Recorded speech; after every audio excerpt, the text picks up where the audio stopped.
අපේ ආයතනයේ නම සුමග මෝටර්ස් ඇන්ඩ් සර්විස් සෙන්ටර් විලංගොඩ ප්‍රදේශයේ තමයි පිටලා තියෙන්නේ. මම මේ වෘත්තියේ දැනට අවුරුදු 25කට අධික කාලයක් රැඳෙමින් සමාජයට ඉතාමත්ම සත්කාරයක් කරමින් ඩීපීස් මෝටර් සමාගම සමග බැඳගනිමින් මේ ආයතනය කරගෙන යනවා. ඩීපීස් මෝටර් සමාගමේ පළපුරුදු ඉතාම දක්ෂ ඉංජිනේරු තාක්ෂණයක් අපිට ලැබුණා. ගම්පහ දිස්ත්‍රික්කයේ අංක 1 ඒ කියන්නේ ඒ ශ්‍රේණියේ සේවා ස්ථානයක් බවට මේක පත් වෙලා තියෙනවා. බජාජ් ගෙමින් පාර්ට්ස් ක්‍රීමෙන් අපිට තියෙන එකම ප්‍රයෝජනය කස්ටමර් අප අතර තියෙන විශ්වාසය සහ බැඳීම සාහවුරු වෙනවා. මොකද අද කාලේ කස්ටමර් කෙනෙක් අහන්නේ කෙලින්ම අහන්නේ මේක ඔරිජිනල්ද? එතකොට එයාලට මේ විශ්වාසයක් නැහැ කොච්චර වුණත් මේ අපි ඔරිජිනල්ද විකුණන්නේ කියලා. ඒ තත්ත්වයේ බිඳ දමලා ඒ මිනිසුන්ට විශ්වාසය ඇති කරවලාද තියෙනවා. සාමාන්‍යයෙන් බජාජ් ත්‍රිවිධ රථයක් මෙතනට සේවාවට පැමිණියාම මුලින්ම අපි ඉන්ස්පෙක්ෂන් බේ එකට ගත්තාම එතන අපි ඒ වාහනේ සම්පූර්ණ පරීක්ෂණයකට ලක් කරනවා. ඒ කියන්නේ වාහනේ පැමිණෙනකොට ඒකේ ඩැමේජ් එකක් තිබුණාද? ඒකේ දෝෂ තියෙනවද? ඒ දෝෂ හඳුනා ගන්න අපේ වෙනම තියෙනවා සටහනක් තියෙනවා. අපි සටහනේ සීලුම ටික දාගෙන කස්ටමර්ගේ විස්තර දාගෙන ඊට පස්සේ අපි ජොබ් එක බාර ගන්නවා. ජොබ් එක බාර අරන් අද තවත් දිනු තාක්ෂණයත් එක්ක ERP සිස්ටම් එක ඇවිල්ලා තියෙනවා. ඒක හරහා අපිට නිරීක්ෂණය කරන්න පුළුවන් මේ වාහනේ මීට කලින් අපේ සමාගම කාගෙන් හෝ මේ ඩීලර් කෙනෙක්ගෙන් මේක කරලා තියෙනවද? එහෙම නැත්නම් පිටින් කරලා තියෙනවද? එහෙම නැත්නම් මේ කරලම නැද්ද? ඒ සියලුම දේවල් දැනගන්න අද අපිට නවීන පන්නේ ERP සිස්ටම් එක හඳුන්වා දීලා තිබෙනවා. පරිසර බලපත්‍රය. ඒකනේ වැදගත් වෙන්නේ වතුර සම්බන්ධයෙන් පරිසර බල. ඒකට ට්‍රීට්මන්ට් ප්ලාන්ට් එකක් මේ EPL කියන්නේ ට්‍රීට්මන්ට් ප්ලාන්ට් එකක් ගන්න මේක යූස් කරන්න ඕනේ.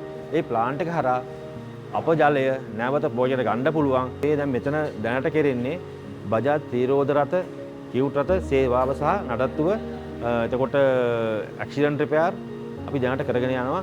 අපි දැන් මේ මම ඉන්න ස්ථානයේ තමයි මේ වර්ක් බේ තුනක් තියෙනවා. මේ මැද තියෙන මේ ජැක් එකකින් කරන්නේ කියුට් සහ මේ කියුට් රථ මේ රිපෙයාර් කිරීම සහ ඒ කියන්නේ අලුත් තීරු රථ රිපෙයාර් කිරීම. ඊට අමතරව මේ බේස් වලින් කරන්නේ එන වාහනවල රිපෙයාර් කටයුතු නෝමල් රිපෙයාර් කටයුතු කරන. ඊට අමතරව කුයික් රිපෙයාර් බේ එකක් කියලා වෙනම අපි හඳුන්වා දීලා තිබෙනවා. ඒකෙන් ඒ කාර්යය කෙරෙනවා. ඊට අමතරව කස්ටමර් වේටින් ඒරියා එකක් තියෙනවා. එහා පැත්තේ තියෙන ලුබ්ලිකන්ට් ඒරියා එක. ඒ කියන්නේ වාහනයක් සෝදලා පිරිසිදු කරන් පස්සේ ඒ වාහනේ සම්පූර්ණම ලුබ්ලිකන්ට් කරලා සම්පූර්ණම මේ වැඩ කටයුතු ඉවර කරලා තමයි ඉන්ස්පෙක්ෂන් බේ එකට ගේන්නේ. ඉතින් ওই විදිහට තමයි එතනින් අපි නැවත ස්කෑන් පරීක්ෂණයක් කරලා කස්ටමර්ට වාහනේ ටෙස්ට් ඩ්‍රයිව් එකක් කරලා වාහනේ අපි බාර දෙනවා. බැරි වෙලා හරි වාහනේ මග දෝෂයක් ලක් වුණොත් අපිට දැනුම් දුන්නොත් අපි යන්න පුළුවන් හැකි ඉක්මනින් ගොස් ඒ ස්ථානයට ගොස් ඒ සේවාව ඒ කියන්නේ ඒකේ මොන හරි දෝෂයක් තිබුණ නිවැරදි කරලා දෙනවා. එහෙම නැත්නම් අපි අපේ සේවාව මගින් වාහනේ මෙහෙට ගෙනල්ලා නිවැරදි කරලා දෙනවා.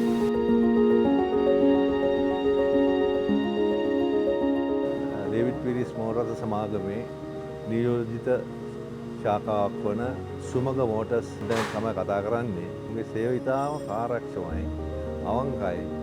ඉතාම කඩිසර අන්දමින් එන සේවය ඉටු කරනවා. ඩේවිඩ් පීරිස් මෝටර් සමාගමේ නියෝජිත ආයතනත් මේ අන්දමටම සේවය සලසා දෙන නිසා තමයි ගනුදෙනු කරන ඉතාම ඉහළින් ඩේවිඩ් පීරිස් මෝටර් සමාගම ගැන කතා කරන්නේ. දිනෙන් දින දියුණුවටපත් වෙලා තව තවත් වැඩියෙන් සමාජයට සේවයක් අනිවාර්යෙන්ම කරාවි කියන බලාපොරොත්තුව තිබෙනවා. එසේ වේවා කියලා මම ප්‍රාර්ථනා කරනවා. දිවයිනේ විශාලතම අලවියෙන් පසු සේවා ජාලය සමගින් පාරිභෝගික ඔබට විශිෂ්ට සේවාවක් සැපයීමට ඩේවිඩ් පීරිස් මෝටර් සමාගම සෑම විටම කැප වී සිටිනවා.